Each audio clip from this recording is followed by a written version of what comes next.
எல்லோருக்கும் வணக்கங்க. நான் பாரம்பரிய ஜோதிடர் ரவிக்குமார்.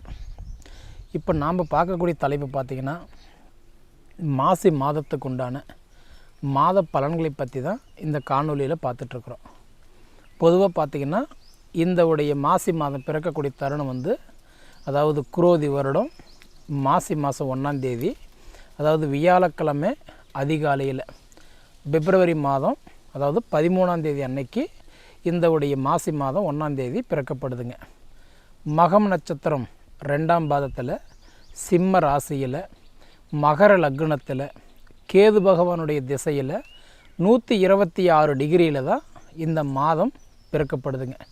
அப்படி பிறக்கக்கூடிய இந்த ஒரு காலகட்டத்தில் காலச்சக்கரத்தின் முதலாவது ராசின்னு சொல்லக்கூடிய மேச ராசியில் பிறந்தவங்களுக்கு இந்த மாசி மாதம் என்னென்ன மாற்றங்களை கொடுக்க போகிறாருன்றதை பற்றி தான் இந்த காணொலியில் இப்போ பார்த்துட்ருக்குறேங்க.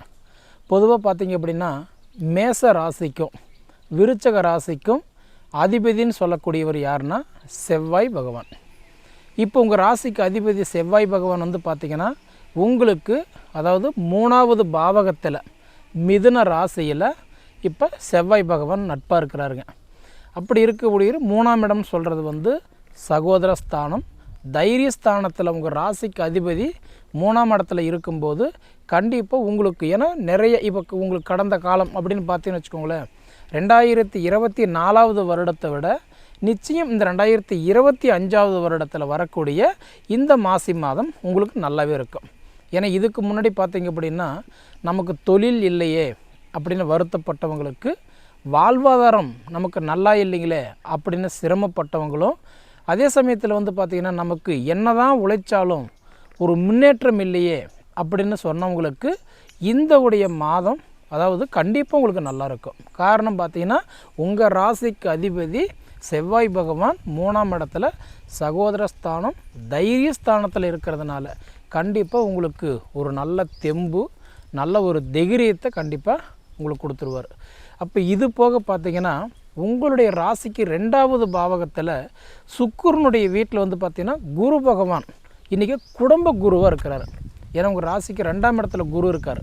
இப்போ 2ஆம் இடம் சொல்கிறது என்ன, அதாவது பார்த்திங்கன்னா தனஸ்தானம், குடும்பஸ்தானம், கல்விஸ்தானம்னு சொல்லக்கூடிய 2வது இடத்துல குரு பகவான் அவர் இன்றைக்கி நட்பாக இருக்கிறார்.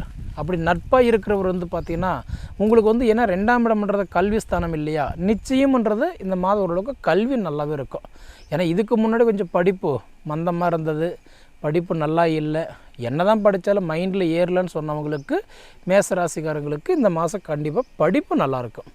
அதே போல் குடும்பஸ்தானத்தில் குரு இருக்கிறதுனால இப்போ இந்த குடும்பத்தில் ஏற்பட்ட சங்கடங்கள் இருக்குது பார்த்திங்களா, அதாவது கணவன் மனைவிக்குள்ளார சங்கடம், அதாவது கருத்து வேறுபாடு, நீங்கள் என்ன சொல்கிறது நான் என்ன கேட்குறது, இதுபோல் உங்களுக்குள்ளார இதுக்கு முன்னாடி சின்ன சின்ன குழப்பங்கள் கண்டிப்பாக இருந்துக்கிட்டு இருந்தது.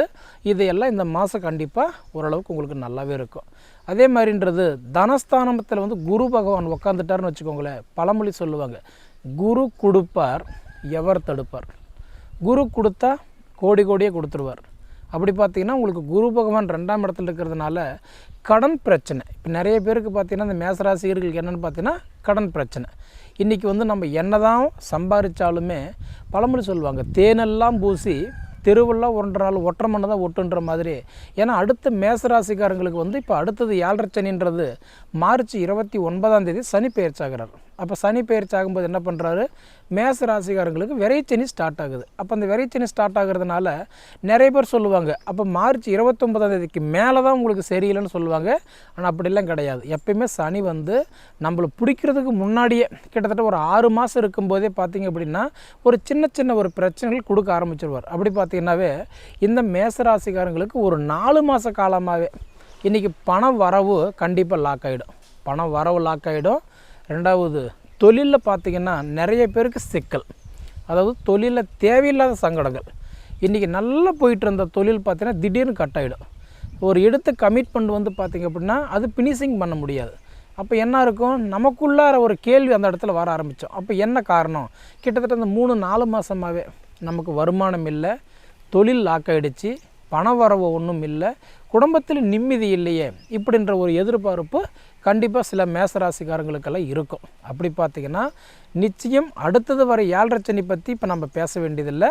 அதனால் இந்தவுடைய மாசி மாதத்தில் வந்து பார்த்திங்க அப்படின்னா மேசராசியில் 2ஆம் இடத்துல குரு இருந்து உங்களுக்கு நல்ல பார்வையாக பார்க்குறதுனால இந்த மாதம் கண்டிப்பாக குடும்ப கஷ்டங்கள் ஓரளவுக்கு உங்களுக்கு நல்லாவே இருக்கும், அதாவது சரியாகும். அதுபோக பார்த்திங்கன்னா பண வரவு கண்டிப்பாக சிலருக்கு ஒரு ஆதாயத்தை கொடுத்துருவார், அந்த வாய்ப்பெல்லாம் இருக்குது. அதே சமயத்தில் வந்து பார்த்திங்க அப்படின்னா இப்போ இந்த மேச ராசிக்கு அதாவதுன்றது வந்து பார்த்திங்கன்னா மேச ராசிக்கு மட்டும் இல்லை, விருச்சிக ராசிக்கு அதிபதி இப்போ நம்ம செவ்வாய்ன்னு சொல்கிறோம்.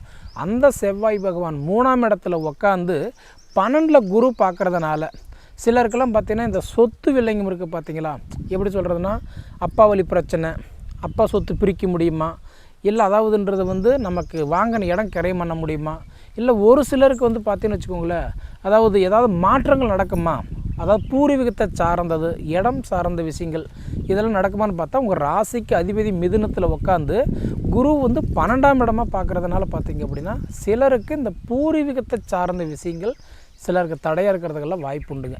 சரிங்களா, இருந்தாலுமே இப்போ வந்து பார்த்திங்கன்னா உங்களுக்கு புத்திர ஸ்தானத்துக்கு இப்போ நம்ம அதிபதி நம்ம யார் சொல்கிறோம், சூரிய பகவான். எப்பயுமே மேசராசிக்காரங்களுக்கு 5ஆம் இடம் தான் புத்திரக்காரகன், புத்திரஸ்தானம்.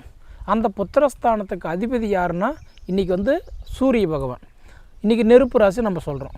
அந்த சூரிய பகவான் எங்கே இருக்கிறாருன்னா இப்போ இந்த காலகட்டத்தில் பார்த்திங்கன்னா கும்பத்தில் இருக்கிறார். ஏன்னா இன்றைக்கி உங்கள் ராசிக்கு 11ஆம் இடம் லாபஸ்தானத்தில் இருக்கிறார். புத்திரஸ்தானத்துக்கு அதிபதி சூரிய பகவான் 11ஆம் இடம் லாபஸ்தானத்தில் இருக்கிறதுனால நிச்சயமாக உங்களுக்கு புத்திர செல்வங்கள் நல்லாயிருக்கும். ஏன்னா இன்றைக்கி உங்கள் புத்திர பாக்கியத்துக்கு அதிபதி இன்றைக்கி 11ஆம் இடத்துல இருக்கிறார் இல்லைங்களா, அதனால் வந்து புத்திரஸ்தானம் உங்களுக்கு நல்லாயிருக்கும், அது ஒரு குறை இருக்காது. இந்த மாதம் ஓரளவுக்கு கிட்டத்தட்ட மாசி 1ஆம் தேதியிலிருந்து மாசி கிட்டத்தட்ட 30 வரைக்குமே சூரிய பகவான் வந்து இடம் மாற மாட்டார். அதனால் புத்திர செல்வங்கள் ஓரளவுக்கு நல்லாயிருக்கும். அதே மாதிரி பார்த்திங்கன்னா உங்களுக்கு 2ஆம் இடத்துக்கு அதிபதி யாருன்னு பார்த்திங்கன்னா இன்றைக்கி வந்து சுக்கிர பகவான். அந்த சுக்கிர பகவான் வந்து உங்களுக்கு 12ஆம் இடத்துல வந்து பார்த்திங்கன்னா உச்சமடைஞ்சு உட்காந்துருக்கிறார். பொதுவாக ரிஷப ராசிக்கும் துலா ராசிக்கும் இந்த 2 வீட்டுக்கும் அதிபதி பார்த்திங்கன்னா யாருன்னா சுக்கிரன். அந்த சுக்கிர பகவான் வந்து இன்றைக்கி கிட்டத்தட்ட உச்சமடைகிற ஒரே ஒரு வீடு எங்கேன்னு பார்த்திங்க அப்படின்னா இன்றைக்கி மீன ராசி மட்டும்தான். ஏன்னா பொதுவாக சொல்லுவாங்க 12ஆம் இடத்துல எந்த கிரகமும் மறையக்கூடாது, அதாவது மறைஞ்சால் அந்த கிரகம் வேலை செய்யாது அப்படின்றது ஒரு ஜோதிட சாஸ்திரம் நம்ம சொல்கிறோம். இப்போ 6, 8, 12 இப்போ 6, 8, 12 ஒரு கிரகம் மறையும்போது நம்ம என்ன சொல்கிறோம், அந்த கிரகம் வேலை செய்யாது அப்படி நம்ம சொல்கிறோம். ஆனால் இந்த சுக்கிர பகவான் வேலை செய்வார். காரணம் என்னென்னா உங்களுக்கு உச்சமடைஞ்சு உட்காந்துருக்கிறார். அதே மாதிரி பார்த்திங்க அப்படின்னா கன்னி ராசியில் சுக்கிரன் வந்து நீச்சமடைவார். அப்போ உங்களுக்கு 2ஆம் இடத்துக்கு அதிபதியும் 7ஆம் இடத்துக்கு அதிபதி உங்களுக்கு வந்து குடும்பஸ்தானத்துக்கு அதிபதியும் மாங்கலிஸ்தானத்துக்கு அதிபதி பார்த்திங்கன்னா யாருன்னா இந்த சுக்கிரன் தான். அப்போ அந்த சுக்கிர பகவான் வந்து பார்த்திங்க அப்படின்னா இன்றைக்கி இந்த மாதத்தில் வந்து பார்த்திங்க அப்படின்னா இந்த மாசி 1லேருந்து கிட்டத்தட்ட இந்த மாதம் முடிகிற வரைக்கும் பார்த்திங்கன்னா சுக்கிர பகவான் வந்து மீன ராசியில் உச்சமடைஞ்சதை உட்காந்துருப்பார். அதனால் வந்து பார்த்திங்க அப்படின்னா திருமணத்துக்கு நல்ல வாய்ப்பு இருக்கும். ஏன்னா கலசரக்காரகன்ற ஒரு சுக்கிர பகவான் உங்களுக்கு அவர் வந்து இன்றைக்கி உச்சமடைஞ்ச காலகட்டம் உங்களுக்கு திருமணத்துக்கு நல்ல வாய்ப்பு இருக்குது. அப்போ உங்களுக்கு புத்திர பாக்கியம் ஓரளவுக்கு நல்லாயிருக்கும். புத்திரஸ்தானத்துக்கு அதிபதி லாபஸ்தானத்தில் உட்காந்துருக்கிறதுனால புத்திர பாக்கியம் நல்லாயிருக்கும். மாங்கலி ஸ்தானத்துக்கு அதிபதி சுக்கிர பகவான் 12ஆம் இடத்துல உட்காந்துருந்தாலும் உச்சமடைஞ்ச காலகட்டம் உங்களுக்கு திருமண வாய்ப்பு கண்டிப்பாக பிரகாசமாக இருக்கும். அடுத்தது பார்த்திங்க அப்படின்னா உங்களுக்கு வந்து சகோதரஸ்தானம் தைரியஸ்தானத்துக்கும் 6ஆம் இடம் வந்து ரோகஸ்தானத்துக்கும் அதிபதி யாருன்னு பார்த்தீங்கன்னா புதன் பகவான்.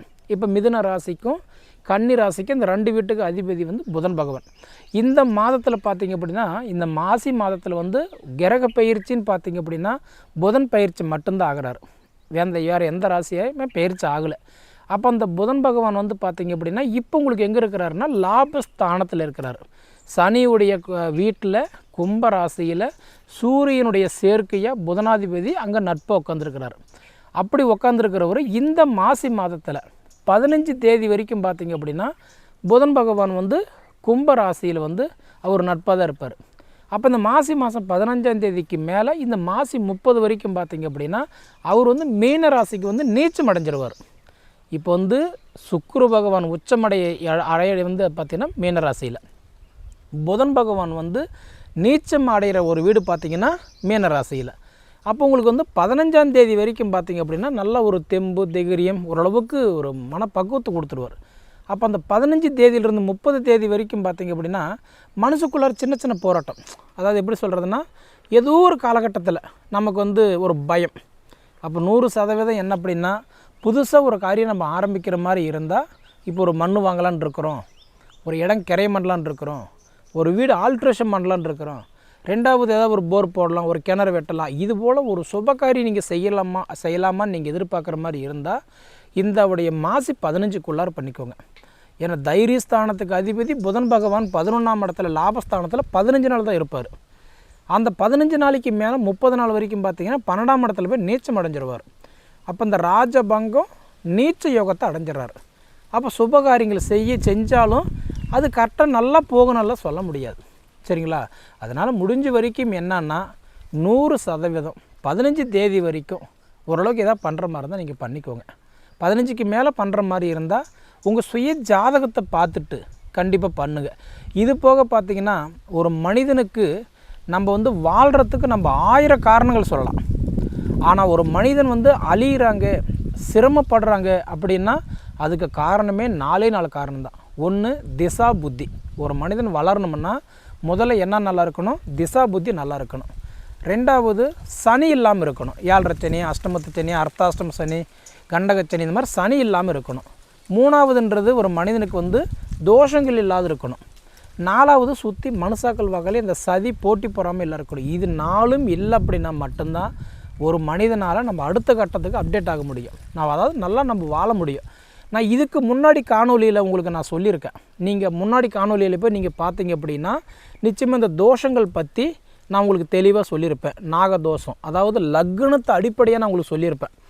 எந்தெந்த வீட்டில் இருந்தால் நாகதோஷம், உங்கள் மேச லக்னத்தில் பிறந்தவங்களுக்கு. இப்போ நம்ம மேச ராசிக்கு தான் பலன் சொல்லிகிட்ருக்குறோம்.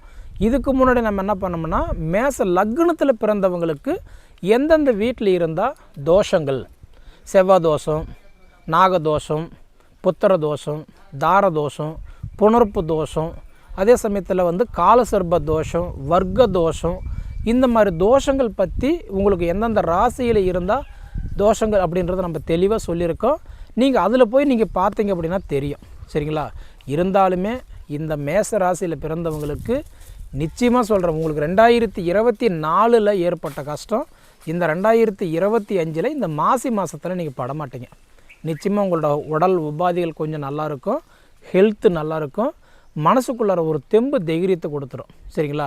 எதுக்குமே நான் சொன்ன மாதிரி உங்கள் ஜாதகத்தில் தோஷங்கள் இல்லாமல் திசா புத்தி நல்லா இருக்குதுன்னு பார்த்துக்கிட்டு அதுக்கு தகுந்த மாதிரி நீங்கள் எந்த ஆலயத்துக்கு போயிட்டு வந்தால் நல்லா இருக்குன்றது கண்டிப்பாக நீங்கள் பார்த்து அதுக்கு தகுந்த மாதிரி ஒரு ட்ராவல் பண்ணினீங்கன்னா உங்கள் லைஃப்பை கண்டிப்பாக சொல்கிறேங்க நல்லாயிருக்கும். சரிங்களா? சரி நேயர்களே, உங்கள் பொன்னான நேரத்தை ஒதுக்கி எவ்வளவு நேரம் என்னுடைய காணொலியை நீங்கள் முழுமையாக பார்த்ததுக்கு மனசிலிருந்து கேட்டுக்கிறேன். நன்றிங்க.